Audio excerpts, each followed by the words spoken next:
नमस्कार. मी प्रणव आणि मी पल्लवी. आमच्या व्हिडिओमध्ये तुमचं स्वागत आहे.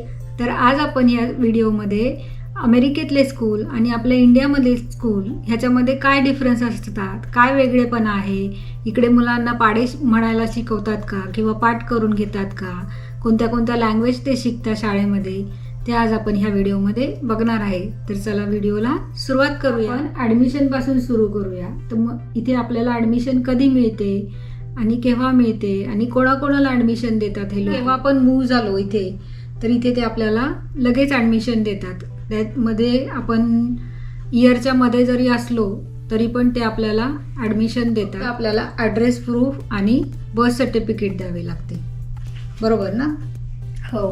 तर इथे गव्हर्नमेंट स्कूल असतात की प्रायव्हेट स्कूल असतात आणि मग तू कोणत्या स्कूलमध्ये जातो? तर इथे दोन्ही टाईपचे स्कूल असतात, पण मोस्टली पब्लिक स्कूलच असतात आणि मी पब्लिक स्कूलमध्ये जातो. तर मग पब्लिक स्कूलमध्ये तुझी खूप फीज असणार. किती फीज असते तुला पूर्ण इयरमध्ये?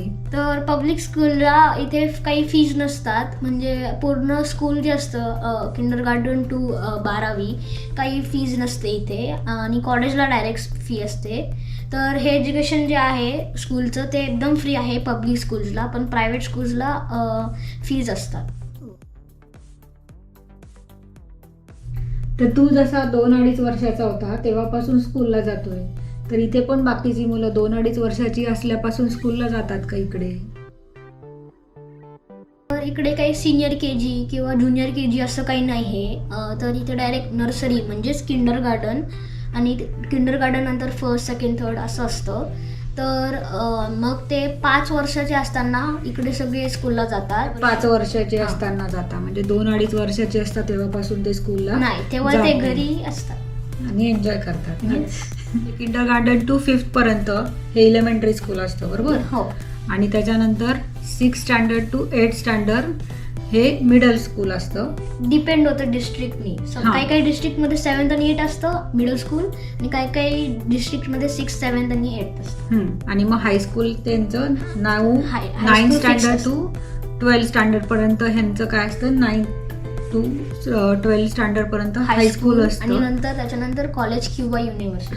म्हणजे आपण जेव्हा कॉलेजला किंवा डिग्रीला आपल्याला ऍडमिशन घ्यायचं असेल तर ते आफ्टर 12th नंतर इथे घेता येतं, बरोबर ना?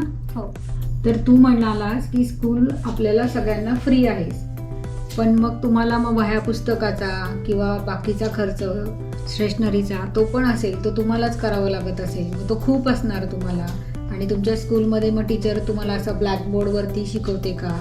कसं तुम्ही शाळेमध्ये शिकता? तर स्टेशनरीचा खर्च थोडा असतो, नोटबुक वगैरे थोडे घ्यायचे, तर बाकीचं सगळं आयपॅडवरच असतं. आयपॅडवर आपल्याला सगळं आपले मटेरियल्स असतात स्टडीइंगचे. आणि ब्लॅकबोर्ड असा काही नसतो. ब्लॅकबोर्ड स्मार्ट बोर्ड असतो, तर असा एक मोठा TV सारखा असतो, त्याच्यावर ते मार्कअप करते टीचर, त्याच्यावरच शिकवते. डिजिटल सारखं? हो, डिजिटल. आणि काही वेळेस म्हणजे मॅथमध्ये पण आम्ही नोटबुक यूज करतो. आणि पुस्तकं म्हणजे रिडिंगसाठी पुस्तकं असतात, बाकी आमच्याकडे पुस्तकं नोटबुक 1-2. रीडिंग म्हणजे लायब्ररी मधून आपण रेग्युलर रीडिंग करण्यासाठी ते बुक्स पुस्तकं किंवा नोटबुक नुसते 1-2 असतात. आणि मग हा जो आयपॅड तुला स्कूलमधून मिळाला, बरोबर? हा फ्री स्कूलमधून. मग ह्याचे आपण काही पैसे नाही भरले? नाही, काही त्याला हे पण सगळं त्यांनी प्रोव्हाइड केलेलं. स्कूलवाल्याने फ्री मध्ये प्रत्येक मुलाला ते देतात, बरोबर? आणि नुसतं पेन्सिल किंवा असे नॉर्मल स्टेशनरीज आपल्याला घ्यायला लागतात नोटबुक. म्हणजे आपल्याला काही खर्च नसतो? नाही, ऑलमोस्ट काहीच नाही.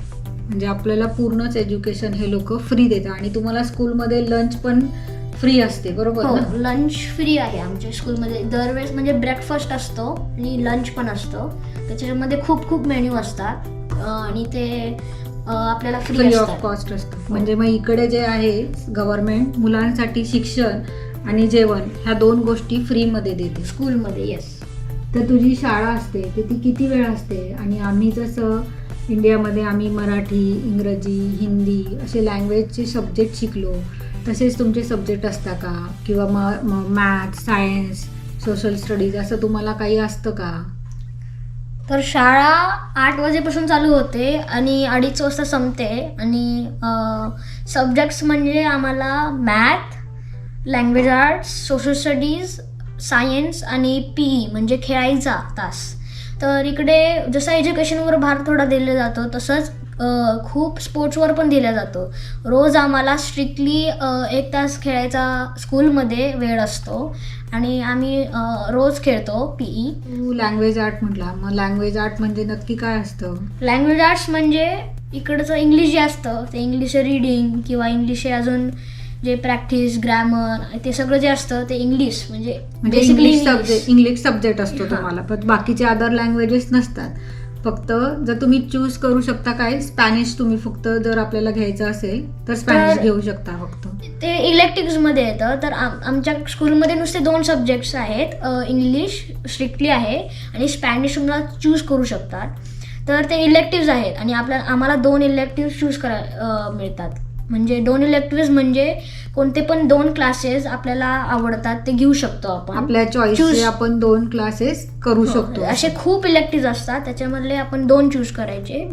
तर हे सगळे मेन सब्जेक्ट आणि 2 इलेक्टिव्ह. म्हणजे तुम्हाला मेनली इंग्लिश सब्जेक्ट असतो, मॅथ्स आणि सायन्स हे पण कंपल्सरी असतात सगळ्यांसाठी. PE आणि हिस्ट्री असतं आणि अदरवाईज 2 इलेक्टिव्ह असतात. म्हणजे तुमच्या चॉईस नुसार तुम्ही शिकू शकता. आर्ट्स, म्युझिक असे वेगवेगळे चॉईसचे इलेक्टिव्ह, कुकिंग असं तुमच्या चॉईस नुसार पण तुम्ही सब्जेक्ट चूज करून मग त्याच्यामध्ये चांगलं करू शकता. असे इलेक्टिव्ह असतात. आणि आफ्टर स्कूल पण इलेक्टिव्ह हे असतात ऍक्टिव्हिटीज. आफ्टर शाळा झाल्यावर बास्केटबॉल, व्हॉलीबॉल आणि अजून खूप काही ऍक्टिव्हिटीज आफ्टर स्कूल पण करता येतात.